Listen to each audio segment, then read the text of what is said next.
오늘 말씀 제목은 내가 주인 삼은 모든 것 내려놓고 라고 말씀의 제목을 정했습니다. 말씀을 묵상하면서 또 말씀을 준비하면서 찬양 가사가 생각이 났고요. CCM 가사, 찬양 가사가, 그리고 오늘 말씀의 주요 내용이 내가 주인 삼은 모든 것을 내려놓는 이야기이기 때문에 이 말씀으로 제목을 삼았습니다. 2003년 말에 이란에서 대지진이 일어나서 약 4만 명 가량의 사람들이 사망한 지진이 있었습니다. 이런 엄청난 재난이 일어나자 전 세계는 구조대와 구호 물자를 이란으로 신속하게 보냈습니다. 심지어 이란과 적대 관계에 있었던 미국도 구호 물자를 보내고 또 우리나라도 구조대를 그때 급파하였습니다. 이 지진 속에서 기적적인 생존자들이 있었습니다. 붕괴된 건물에 깔려있던 6개월 된 아기가 죽은 어머니의 품속에서 상처 하나 입지 않고 살아서 37시간 만에 구조되었을 때 전 세계의 사람들은 그 뉴스 영상을 보면서 크게 감동하고 기뻐하였습니다. 또 97세의 할머니가 물 한 모금 마시지 않고 건물 더미에 깔려 있다가 구출되었을 때도 전 세계가 이 기쁜 소식에 감격하였습니다. 하지만 정작 사고 당사자들은 자신을 위해서 전 세계 사람들이 이 구조에 참여하고 구조대를 급파하고 구조 물품을 보내면서 이러한 열심을 냈을 때 그 속에 파묻혔던 사람들, 생존자들은 밖에서 또 전 세계 사람들이 그들을 위해서 이렇게 열심히 일을 하고 있고 또 그들을 위해서 기도해 주었는지 그때 당시에는 삶과 죽음 가운데에서 싸웠기 때문에 이러한 상황들을 전혀 알지 못했을 겁니다. 여러분, 오늘날 우리가 예수를 믿게 된 일은 마치 엄청난 건물 더미에 깔려 죽을 뻔했던 사람이 기적적으로 무사히 구조된 것과 비슷합니다. 하나님은 우리 한 사람 한 사람을 사망의 바다에서 건져내기 위해서 아주 오래전부터 어머니의 모태에서 생성되기 전부터 주님께서는 여러분들을 하나하나를 구출하시고 구원하시려고 하시는 그 계획을 세우시고 실천하셨던 것입니다. 우리는 룻기에서 이런 모습을 매우 생생하게 보게 됩니다. 모압 땅에 룻이라는 한 이방 여인이 있었는데 그녀는 하나님을 알지도 못했습니다. 그러나 하나님은 한 이방 여인을 구원하기 위하여 흉년도 사용하시고 하나님을 떠난 한 가정도 사용하셔서 결국 이 이방 여인 룻이 하나님을 알게 하시고 믿게 하셨습니다. 우리도 룻처럼 하나님을 알지도 못한 채 세상 속에서 죄의 노예로 살아왔습니다. 하지만 하나님은 거대한 구원 계획을 통해서 죄의 바다에서 허우적거리고 있는 우리들을 아무 조건 없이 우리들을 그 죽음의 바다에서 건져 주셨습니다. 여러분, 성경에서 가장 슬프고 절망적으로 시작한 말씀이 바로 룻기입니다. 룻기는 세 과부의 이야기로 시작됩니다. 남편과 두 아들이 죽고 살아남은 사람은 시어머니와 며느리 둘입니다. 이렇게 과부 3명만 남게 되었습니다. 더군다나 며느리에게는 자식도 없고 그리고 이들에게는 가지고 있는 재산이나 돈 한 푼도 전혀 없었습니다. 사람이 망해도 어떻게 이렇게 철저하게 망할 수 있을까 하는 그러한 모습이 바로 룻의 시집간 그 시댁이고 이들이 처한 그 형편이었다는 거예요. 그런데 룻은 이 비참한 상황 속에서 세상으로 돌아가지도 않고 그 자리에 주저앉지도 않고 오직 믿음으로 하나님께 나아갔습니다. 그 결과 하나님께서는 룻의 믿음을 아름답게 보셨고 룻은 아무런 희망이 없는 이방 여인에서 이스라엘의 가장 복받은 여성으로 변화받게 되었습니다. 집안의 가장인 엘리멜렉은 유다 땅 베들레헴에 흉년이 들자 흉년을 피해서 모압 땅으로 이주를 결정합니다. 이 결정은 하나님께서 보시기에 좋은 결정이 아니었습니다. 흉년이 닥쳐도 하나님의 말씀이 임재하는 유다 땅을 떠나서는 안 됩니다. 경제적으로 어렵고 경제가 장기적으로 침체된다고 해서 말씀의 떡이 풍성한 베들레헴을 떠나서는 안 된다는 것이죠. 아브라함도 고향과 친척과 아버지의 집을 떠나서 하나님께서 지시할 땅 가나안 땅에 마침내 들어갔지만 그 땅의 기근으로 인해서 얼마 버티지 못하고 애굽으로 피한 적이 있었습니다. 아브라함의 이 결정도 하나님께서 기뻐하시는 결정이 아니었습니다. 하나님께서 지시하신 땅은 가나안 땅인데 흉년이 들었다고 해서 기근 때문에 세상으로 피하는 것, 애굽으로 피하는 것은 하나님의 계획이 아니었다는 것이죠. 아브라함은 애굽에서 더 모질고 힘든 고통을 겪은 후에 다시 가나안 땅으로 돌아와서 눈물을 흘리며 예배 제단을 다시 쌓았습니다. 엘리멜렉의 가족은 유다, 베들레헴, 에브라 사람들입니다. 유다는 찬송이라는 뜻입니다.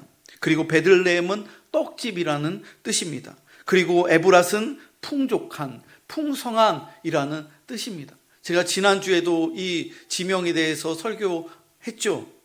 찬송과 말씀이 풍성히 임재하는 곳이 이 가족이 살고 있었던, 엘리멜렉이 가족이 살고 있었던 고향 땅이었다는 거예요.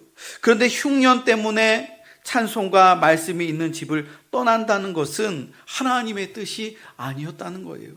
엘리멜렉의 아내의 이름은 나오미입니다. 그 뜻은 희락, 기쁨이라는 뜻이에요. 나오미는 하나님의 약속이 있는 땅에 거했을 때는 항상 희락이 넘쳤습니다. 기쁨이 넘쳤습니다. 그런데 흉년 때문에 세상 땅 모압으로 이주했을 때 그녀의 삶이 바뀌게 됩니다. 22절을 보면, 오늘 본문의 21절을 보면, 내가 풍족하게 나갔더니 여호와께서 내게 비어 돌아오게 하셨느니라. 자기의 집이 풍족했었는데 10년 만에 다시 돌아올 때는 완전히 다 비어서 빈 털터리가 되었다는 거예요. 하나님의 집에서 살았을 때는 비록 흉년이 있었어도 항상 기뻤고 희락이 넘쳤고 가정이 풍족했다는 거예요. 경제적으로 어려움이 없었다는 거예요.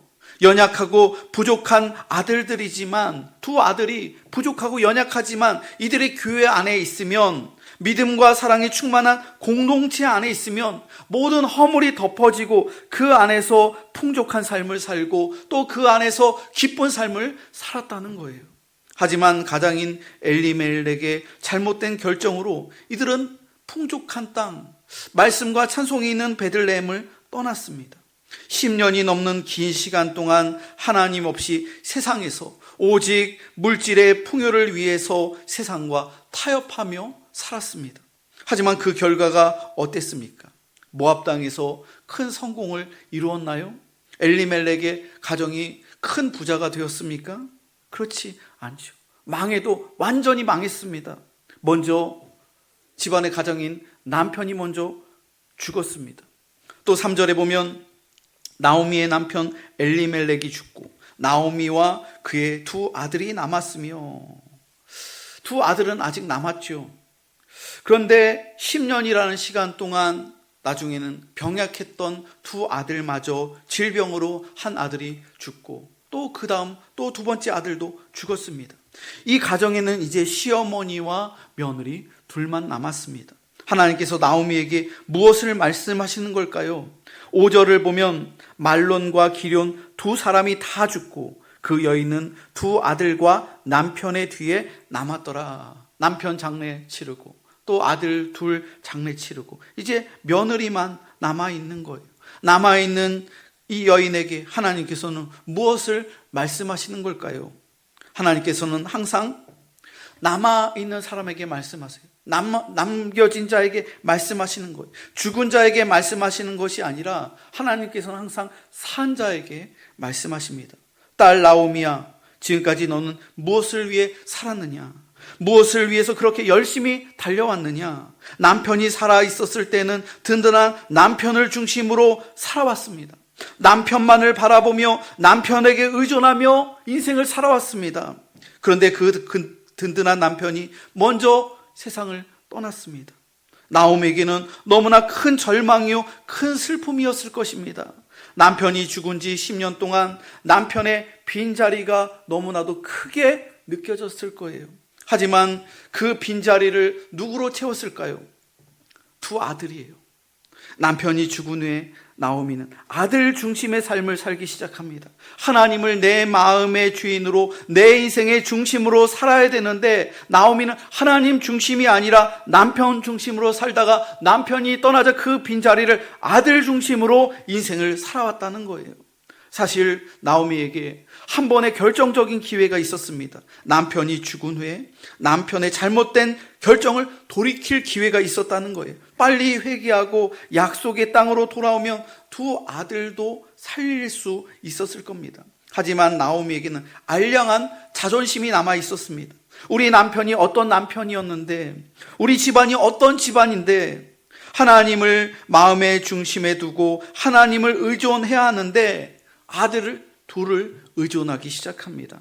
내가 10년 안에 아들들을 좋은 데로 장가 보내고 많은 후손을 보면서 내가 세상에서, 이 모압 땅에서 성공할 거야. 성공한 모습으로 고향으로 돌아갈 거야. 이러한 마음이 시어머니 나오미에게 있었다는 것이죠. 사랑하는 성도 여러분, 여러분의 인생의 중심에는 누가 자리 잡고 있습니까? 여러분의 인생의 중심에 아직도 남편 중심으로 살아가고 있습니까? 아니면 자녀 중심으로 살고 있습니까? 인생의 가장 중요한 가치가 있다면 무엇입니까? 어떤 사람들은 돈을 위해서 살아갑니다. 어떤 사람들은 명예를 쫓으면서 살아갑니다. 어떤 사람들은 정치와 권력을 쫓으며 살아갑니다. 우리 마음의 중심에 하나님 이외에 다른 것이 가장 중요한 것으로 자리 잡고 있다면 그것은 분명히 우상일 것입니다. 남편을 지나치게 의존하면, 그리고 남편 중심으로만 살아간다면 남편이 우상일 수 있다는 거예요. 자녀에게 너무 큰 기대를 갖고 자녀에게 지나치게 의존한다면 자녀가 내게 하나님이라는 거예요. 권력을 잡기 위해서 온갖 위선의 탈을 쓰고 국민을 속이고 가족조차 속이고 자기 자신을 속인 사람의 내면에는 권력이 하나님이에요. 그래서 하나님께서 치시는 것이죠. 더 이상 두고 볼 수 없기에 하나님께서 그 마음에 우상을 치시는 거예요. 여러분, 우리들도 마찬가지입니다. 우리의 마음의 중심에, 하나님의 자리에, 그 중심에 다른 것을 두고 있다면 하나님께서는 반드시 그거를 건드리십니다. 그것을 반드시 치신다는 거예요. 남편 중심의 삶을 살아온 나오미를 하나님께서 치셨습니다. 아들 중심으로 살아온 나오미를 더 세게 치셨습니다. 더 이상 의지할 게 없어진 나오미는 이제 눈물을 흘리며 하나님 중심으로, 하나님을 마음의 중심을 두고 자존심을 다 내려놓고 고향 땅으로 돌아가는 거예요. 여러분, 오늘 본문의 13절 말씀 보세요. 13절에 보면 여호와의 손이 나를 치셨으므로 나는 너희로 말미암아 더욱 마음이 아프도다. 두 며느리에게 하는 말이에요. 시어머니가 여호와의 손이 나를 치셨으므로 나는 너희로 말미암아 더욱 마음이 아프다. 두 며느리를 볼 때 그 배우자들이 떠나가고 자기 남편도 떠나가고 하나님이 나를 치셨다고 그렇게 고백하는 것이죠. 왜 내 인생에 이런 일이 일어나는가?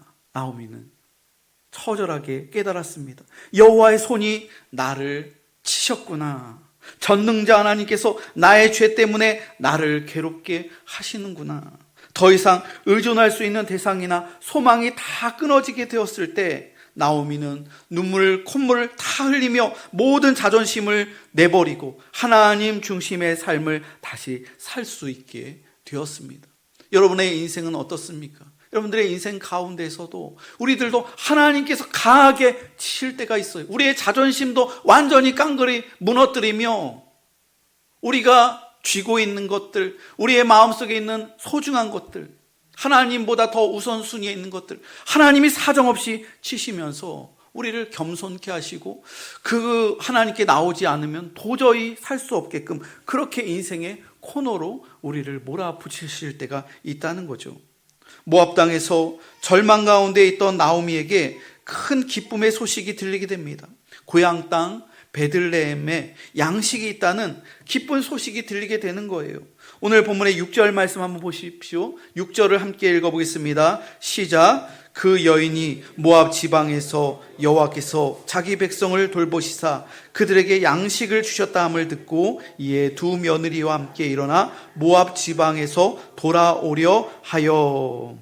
하나님 백성의 놀라운 점은 아무리 어렵고 힘든 상태에 있다 하더라도 하나님이 한번 돌봐주시면 인생에서 다시 일어날 수 있는 희망이 있다는 사실이에요. 아무리 어렵고 힘든 상황일지라도 하나님께서 자기 백성을 돌보시는 하나님이시라는 거예요. 하나님께서는 절망 속에 쓰러져 있는 나오미를 돌보십니다. 그리고 베들레헴에 양식이 있다는 소식을 듣게 하십니다. 6절에 보니까 양식을 주셨다 함을 듣고 라고 나와 있어요. 기근의 때, 다 굶어 죽고 있는 때 양식이 고향 땅에 있다. 그것을 들었다는 거예요. 여러분, 여기서 듣다라는 히브리어 말은 샤마라고 합니다. 샤마는 하나님의 말씀을 듣는 거예요. 신명기 6장 말씀을 보면 이스라엘아 들으라. 거기에 쓰인 히브리어 단어도 샤마예요.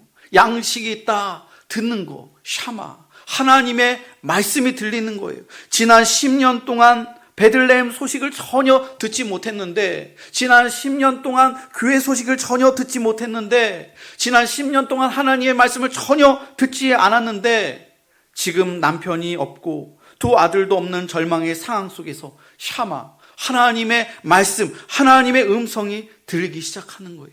10년 동안 들리지 않던 영적인 양식, 하나님의 말씀이 들리기 시작한다는 거예요. 여러분, 이것이 매우 중요합니다. 로마서 10장 17절 말씀을 보면 믿음은 들음에서 나며 들음은 그리스도의 말씀으로 말미암았느니라. 여러분, 우리 믿는 성도들은 하나님의 말씀을 듣는 게 가장 중요한 것입니다. 하나님의 말씀을 들어야 우리에게 소망이 있는 거예요. 양식을 주셨다, 이 말씀을 듣게 되니까 나오미와 두 며느리가 어떻게 합니까? 함께 이 세 사람이 일어나는 거예요. 함께 일어나. 절망의 자리에서 눈물 흘리며 주저앉아 있었는데 그 자리에서 이 세 사람이 함께 일어나는 거예요. 하나님의 말씀을 듣고 함께 일어나는 거예요. 도저히 일어나지 못할 것 같아요.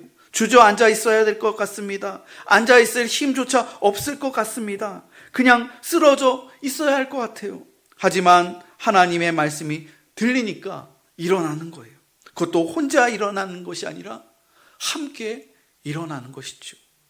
여러분, 에베소서 6장 13절로 14절 말씀을 보면 그러므로 하나님의 전신갑주를 취하라. 이는 악한 날에 너희가 능히 대적하고 모든 일을 행한 후에 서기 위함이라. 쓰러져 있는 게 아니라, 주저앉아 있는 게 아니라 전신갑주를 입고 서 있는 거예요. 또 14절에 보면 그런즉 서서 너희 허리띠를 띠고, 앉아 있는 게 아니에요. 누워 있는 게 아니에요. 허리띠를 매는 거예요. 탁, 진리의 허리띠를 탁 하고서 굳게 서 있는 거예요. 서 있는 거예요. 여러분, 군인이 보초를 설 때, 전방에서 보초를 설 때 앉아 있나요? 아니면 누워 있나요? 아니잖아요. 서 있는, 굳게 서 있는 거예요. 벨트를 탁 메고 서 있는 거예요. 우리가 서 있어야 되는 거예요. 언제까지 힘들다고 주저앉아 있을 거예요. 언제까지 어렵다고 못한다고 안 한다고 할 거예요. 하나님의 말씀을 듣고 함께 일어나야 되는 거예요. 함께 일어나는 거예요. 하나님 중심의 인생을 살기로 결단하고 일어나야 한다는 거예요. 그리고 죄 많은 세상에 빠져서 거기서 빠져나와서 찬송과 말씀이 풍성한 베들레헴으로 다시 돌아와야 한다는 것이죠. 나오미가 베들레헴으로 돌아가려 하자 두 며느리가 함께 가겠다며 길을 따라 나섭니다. 그래서 함께 베들레헴으로 향했는데 나오미는 갑자기 두 며느리가 베들레헴에 함께 가더라도 그들을 기다리고 있는 것은 아무것도 없다는 사실을 깨닫게 됩니다. 그냥 가난밖에 없다는 걸 알게 돼요. 그래서 두 며느리에게 자기를 따라오지 말고 너네들 고향 땅으로 가서 너희 조상들에게로 가고 너희 신들에게로 가고 모압 땅에 가서 거기에서 남편 잘 만나서 새 출발을 하라고 그렇게 권면합니다. 나오미는 베들레헴에서 이들을 기다리고 있는 것은 철저한 가난밖에 없는 현실을 말해주는 거예요. 그리고 그 마을에서 냉대와 천대가 기다리고 있는 것을 나오미는 알고 있는 거예요. 나오미가 하나님께서 자기 백성을 돌보시고 양식을 주셨다는 기쁜 소식을 듣고 베들레헴에 다시 되돌아가도 모든 것이 다 예전처럼 저절로 정상으로 회복되지 않는다는 것을 알고 있었어요. 현실을 알고 있었던 거예요. 여러분, 의외로 많은 성도들이 신앙 자체를 도깨비 방망이로 잘못 믿는 성도들이 있는 것을 보게 됩니다. 그래서 예수를 믿기만 하면 돈도 잘 벌고 또 예수 믿으면 결혼도 잘하고 모든 일들이 술술 다 만사형통 자기 뜻대로 잘 되리라고 생각하는 분들이 간혹 있습니다. 그러나 여러분, 그런가요? 아니에요. 우리가 예수를 잘 믿는다고 해서 하루아침에 벼락부자가 되거나 병이 낫는 것도 아니에요. 오히려 예수 믿은 후에 모든 것을 하나님의 말씀대로 맞춰서 살아가야 하기 때문에 더 어려울 수도 있는 거예요. 나오미는 두 자부에게 하나님 나라를 위해 치루어야 할 대가를 미리 설명해 주는 거예요. 그들이 나오미를 따르면 그때부터 세상적인 행복을 버리고 가난을 감수하고 하나님의 말씀에 순종하는 삶을 살아야 한다는 사실을 미리 알려주는 거예요. 여러분, 우리도 하나님의 백성으로 살아가려면 치루어야 할 대가가 있습니다. 그래서 예수님께서는 누구든지 나를 따라오려거든 자기를 부인하고 자기 십자가를 지고 나를 따를 것이니라, 이렇게 말씀하셨어요. 여기에서부터가 제자도가 요구되는 거예요. 여러분, 주님을 진지하게 믿으려고 할 때, 주님을 정말로 따르려고 할 때, 이때부터 제자도가 요구되는 거예요. 여러분, 제자는 십자가를 지고 주님을 따르는 사람입니다. 예수님의 제자들은 배와 그물을 버리고 주님을 따랐습니다. 자기의 소유까지도 버리고 주님을 따랐습니다. 믿음의 조상 아브라함도 고향과 친척과 아버지의 집을 버리고 주님을 따랐습니다. 이것이 제자도예요. 그리고 이것이 소명이에요. 우리의 신앙이 좀 더 성숙해지려면은 제자도가 요구된다는 거예요. 대가가 필요하다는 거예요. 그저 편하게 예수 믿고 그저 편하게 복 받으려고 하는 신앙, 거기에서 나오미는 두 며느리에게 얘기하는 거예요. 이래도 나를 따르려고 하려느냐. 그래도 따르려는 며느리가 있고 눈물을 흘리면서 그냥 그 희생과 그 고난이 두려워서 세상으로 가는 며느리가 있잖아요. 오늘의 말씀의 결론을 맺도록 하겠습니다. 사랑하는 성도 여러분, 내가 주인 삼은 것들을 다 내려놓고 하나님 중심으로 살아가시기 바랍니다.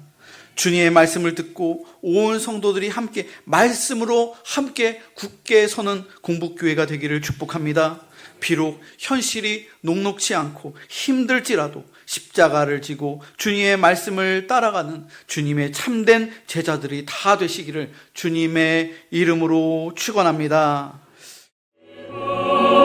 생명을 주시려고 참 빛으로 예수 나셨다. 사랑을 찾는 사람, 진리를 찾는 사람, 외로운 자 아픈 자도 빛으로